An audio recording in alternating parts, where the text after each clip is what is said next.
Hello, my lovely listeners out there. This is ARK representing ARK9. Dear all, जी हाँ, क्या ऐसा भी कोई बैंक है जो विदाउट इंटरेस्ट आपको लोन फैसिलिटी प्रोवाइड करे? सर, ऐसा भी बैंक? जी हाँ, वर्ल्ड में ऐसा भी बैंक है जो विदाउट इंटरेस्ट, जी हाँ, नॉन इंटरेस्ट बैंकिंग नाम से जाना जाता है। वो बैंक, जी हाँ, हम डिस्कस करने वाले हैं जी इस्लामिक बैंक के बारे में। डियर ऑल, इस्लामिक बैंक एक ऐसा बैंक है जो बेसिकली, याद रखिएगा, ऐसे प्रिंसिपल्स पे चलता है। याद रखिएगा, जो प्रिंसिपल्स हैं वो कहां से आए? इस्लाम से।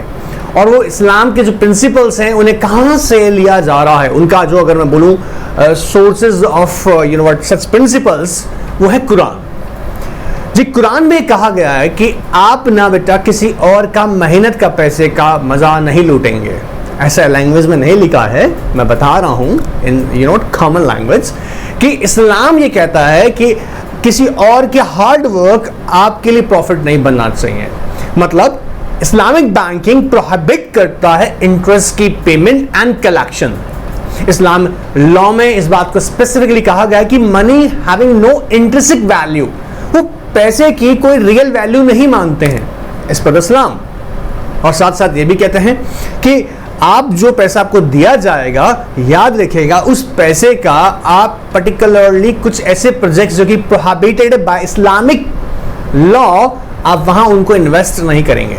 लाइक ड्रग्स, या हम बात करें purchasing of weapon, war weapon, जी हाँ, युद्ध होने के लिए आपको अस्त्र शस्त्र खरीदने हैं, वो अलाउड नहीं है। इसके अलावा वो बोलता है अल्कोहल का बिजनेस में, ये ऐसे बिजनेसेस जो कि बेहद ही हाई रिस्क के साथ इन्वॉल्व हैं। जी हाँ, जिन बिजनेस में हाई रिस्क इन्वॉल्व है वहां पर भी इस्लामिक लॉ प्रोहिबिट करता है फंडिंग्स को। अब इंटरेस्टिंग क्वेश्चन खड़ा आता है जब आप कह रहे हैं सर कि इस्लामिक लॉ जो है, मींस इस्लामिक बैंकिंग के अंदर हम बात कर रहे हैं, तो ये क्या इस्लामिक लॉ जब इंटरेस्ट की पेमेंट और कलेक्शन दोनों को प्रोहिबिट करता है, तो फिर सर कैसे सर काम चलेगा बैंकिंग का? क्योंकि हमने तो इंडिया में बैंकिंग रेगुलेशन एक्ट 1949 में पढ़ा है कि बैंक का बिजनेस क्या है? लैंडिंग करना, ठीक है, एक्सेप्ट डिपॉजिट फॉर उसको लैंड करना, आगे प्रोवाइड करना, और उसके बदले वो क्या करता है? इंटरेस्ट इनकम जनरेट करता है और उससे अपना बैंकिंग फंक्शन को रेगुलेट करता है। बट इस्लामिक बैंकिंग सिस्टम में इंटरेस्ट को प्रोहिबिट किया गया है, लेकिन वो कहते हैं कि हम आपके प्रॉफिट एंड लॉस को आपके साथ शेयर करेंगे। जी हाँ, इस्लामिक लॉ कहता है जी कि आपका जो प्रॉफिट एंड लॉस होगा हम उसमें आपके साथ पार्टिसिपेट करेंगे, इंस्टेड ऑफ दैट कि आप पेमेंट या कलेक्शन जो ऑफ इंटरेस्ट है उसमें ना जाने के बजाय। मतलब वो प्रोहिबिट करेगा किस चीज को? Payment and collection of interest. अब आपके माइंड में बहुत सारे सवाल आ रहे होंगे, सर कहाँ है ऐसा बैंक? सर हमको जाना है सर, ऐसा बैंक बड़ा अच्छा है। सो इस्लामिक बैंकिंग स्पेसिफिकली मैं बता दूं मुस्लिम कम्युनिटी के लिए वर्क करता है, और ये भी बताऊंगा इस सेशन के अंदर कि कैसे इस्लामिक बैंक कब इन एग्जिस्टेंस आया। मलेशिया में सबसे पहले आया था, उसके बाद इजिप्ट उसको देखते देखते जैसे डेवलपमेंट्स आ गए गए मलेशिया में, तो तबंग नाम था उसका, तबंग, ठीक है, अभी बताएंगे आपको, डिटेल में जाऊंगा। फिर उसके बाद में मलेशिया के बाद में, याद देखिएगा, बैंक जो है इसको इजिप्ट में लेकर आए गए, और एक बड़े ही लेवल पे आज ये मैं बात बताऊं, यूएस के, ऑफ कोर्स यूएस के स्टॉक मार्केट में ये लिस्टेड भी है। मैं भी डिटेल में जाके और समझाऊंगा इसके बारे में। सो जी, इस्लाम कहता है कि क्या इस्लामिक बैंकिंग को हम क्या बोलते हैं? Non interest banking, non interest banking. और ये ऐसा बैंक है जो बोलता है जी we prohibit what? Except payment and collection of interest. They believe that they have money having a no intrinsic value. तो सर इसको चलाने के लिए क्या तरीका है? जैसे मैंने बताया आपको, इसके गाइडिंग प्रिंसिपल्स कहाँ से मिलेंगे? इसके गाइडिंग प्रिंसिपल्स जो हैं बेटा वो कुरान से हैं, और जो मैंने बताया कुरान से ही इसके इस्लाम के प्रिंसिपल्स बनाए गए हैं regarding the Islamic banking. Is it clear? तो एक छोटी सी बात यहाँ मैंने आपके साथ डिस्कस करी है। अब पॉइंट टू पॉइंट हम चलेंगे। एग्जाम के पर्सपेक्टिव से कहूँ, ऑफ कोर्स इंपॉर्टेंट रहे, मैंने अभी आपको बताया था कि मसाला बॉन्ड एंड इस्लामिक बैंकिंग दोनों में से क्वेश्चन बहुत हद तक पूछा जाता है। एग्जामिनर इंटरेस्टेड रहते हैं आपको उसके बारे में, इस कॉन्सेप्ट के बारे में आप जानते हैं या नहीं जानते हैं। और अच्छा, फिर मुझे क्या बात है ना, थोड़ा इंटरेस्टिंग नॉलेजेबल भी कॉन्सेप्ट है। सो आइए इसको डिस्कस करते हैं, नॉलेज को भी अपग्रेड करेंगे और डिटेल में जाके समझेंगे। ऑलराइट, तो बैंकिंग फंक्शन जैसा कि आप लोग जानते हैं यूजुअली कैसा होता है कि भैया पेमेंट ऑफ इंटरेस्ट की बात होती है, कलेक्शन ऑफ इंटरेस्ट की बात होती है। लेकिन जैसे मैंने बताया इस्लामिक बैंकिंग क्या कहता है कि जो लैंडर्स हैं या इन्वेस्टर्स हैं, they are prohibited to accept, you know what, they are prohibited to payment and collect the interest. Alright, now come to the some specific points, ताकि आप लोगों के लिए सारी चीज़ें इजी हो जाएं। तो यहाँ पर आपके लिए specifically point two point ready किया गया है। आपको याद रखना है क्या, आप चाहें तो मॉड्यूल से भी इसको रीड कर सकते हैं यहाँ से समझने के बाद में, और चाहें तो यहाँ से पॉइंट्स बना लीजिएगा, एग्जाम में आएगा तो इजी हो जाएगा राइटिंग करना। ऑलराइट, आपको इजीली याद भी रहेगा। सो यहाँ डिस्कस करते हैं हम लोग बेटा, Islamic banking is also known as non interest banking. अभी जैसे मैंने बताया नॉन इंटरेस्ट बैंकिंग, ठीक है। It is a banking system that is based on principles of Islamic और शरिया लॉज, ठीक है। क्या कह रहा है कि कैसा है, पहली बात इसको हम बोलते हैं नॉन इंटरेस्ट बैंकिंग, और जो अपना फंक्शन कर रहा है ऑन द प्रिंसिपल्स ऑफ शरिया, और इस शरिया मींस हम लोग इस्लाम को बोल रहे हैं Islamic laws. Islam money has no interesting value, वो मानते हैं कि यार money having no real value, alright, and hence it can not be sold at a profit. तो इसीलिए क्या कहते हैं कि आप पैसे को प्रॉफिट पर सेल नहीं कर सकते। प्रॉफिट का मतलब ये इंटरेस्ट नहीं ले रहा है, लेकिन प्रॉफिट एंड लॉसेस के अंदर आपके साथ पार्टिसिपेट करेगा। That's why I was telling you कि ये हाई रिस्क प्रोजेक्ट्स को भी फाइनेंस नहीं करते हैं। तो हमने पहले 4 बातें सीखा है इसका। पहला क्या बोला, Islamic banking is also known as non interest banking. Second हमने कहा कि किसके ऊपर है, प्रिंसिपल ऑफ इस्लामिक लॉ, ठीक है। थर्ड हमने क्या देखा, money having a no interesting value, for you know in Islam they believe that money having no interesting value, ठीक है। And third one is it can not be sold at profit, that's why it can not be sold at profit. Now the Islamic laws और शरियत prohibits the collection and the payment of interest by lenders and investors. ये principle कहां से आ रहा है, कुरान से। और क्या रखा गया है इस बात को कि आप ना तो लैंडर्स आप कलेक्ट करेंगे पेमेंट्स ऑफ इंटरेस्ट। देखिए समझेगा, लैंडर्स एंड इन्वेस्टर्स दोनों को ही क्या बोला गया कि देखिए पर्सपेक्टिव समझेगा, लैंडर पैसा देने वाला एक पर्टिकुलर पर्सन है, और एक पर्टिकुलर पर्सन है जो इन्वेस्ट कर रहा है, उसके बदले वो इंटरेस्ट चार्ज कर रहा है। तो इस्लाम उसको क्या करता है, प्रोहिबिट करता है। इसलिए क्या कहता है, शरीयत prohibits collection and payment of interest, जिसे हम यहाँ पे बोल रहे हैं रिबा। इंटरेस्ट को इस्लामिक लैंग्वेज में रिबा बोलते हैं, ठीक है, इंटरेस्ट को, बाय लैंडर्स एंड इन्वेस्टर्स।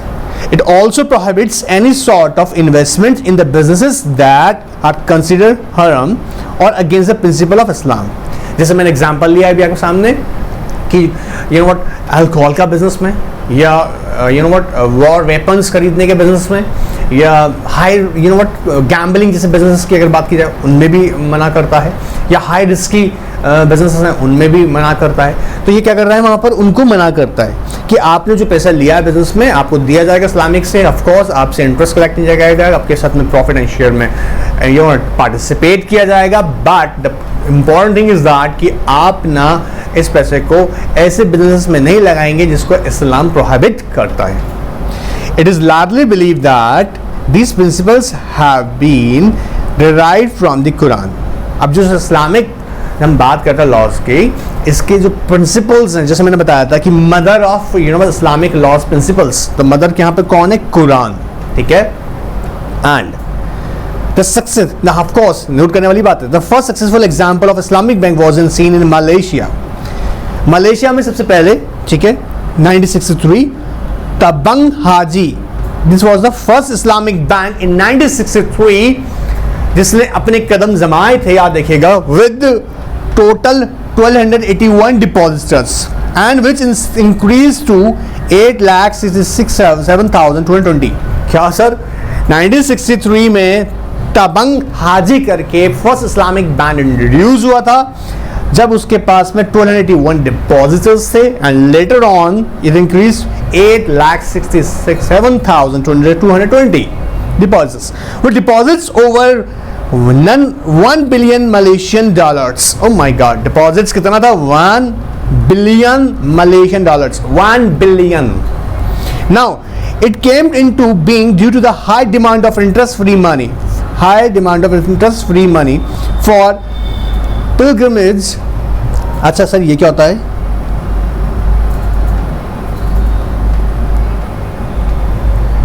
जैसे पिलग्रिमेज क्या होता है, हज यात्रा, आपने सुना है ना, जैसे हिंदूज में होती है 4 धाम यात्रा, वैसे ही यहाँ पर भी है। जब लोगों को ना ये नॉलेज में आया ना कि ऐसा इस्लामिक बैंक है, जो याद रखिएगा, अच्छा मोहम्मदन्स में एक बात होती है, आपने देखा होगा, दे बिलीव, उनका अपना एक होता है, जैसे हिंदूज में होता है ना कि यार मरने से पहले एक बार 4 धाम यात्रा हो जाए जरूर, वैसे ही आप जानते होंगे कि मोहम्मदन्स में भी एक, मतलब मुस्लिम्स में भी एक बिलीफ सिस्टम होता है कि you know what, before die they want to they want to go for Hajj यात्रा।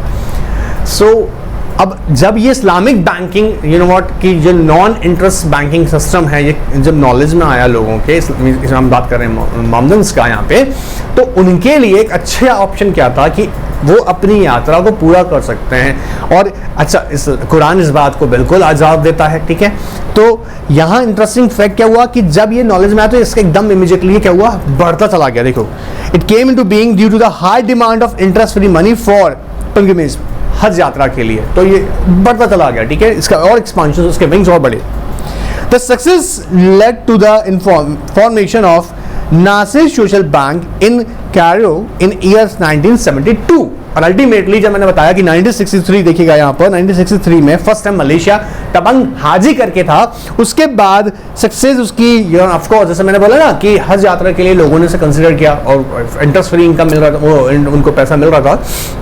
यहीं पर ही इंटरेस्टिंग फैक्ट देखा कि 1972 के अंदर नासिर सोशल बैंक, जो कि इजिप्ट में, याद रखिएगा इजिप्ट की बात कर रहा हूँ यहाँ पर, इजिप्ट में ये बैंक रखा गया, ठीक है, इसका भी फॉर्मेशन हुआ।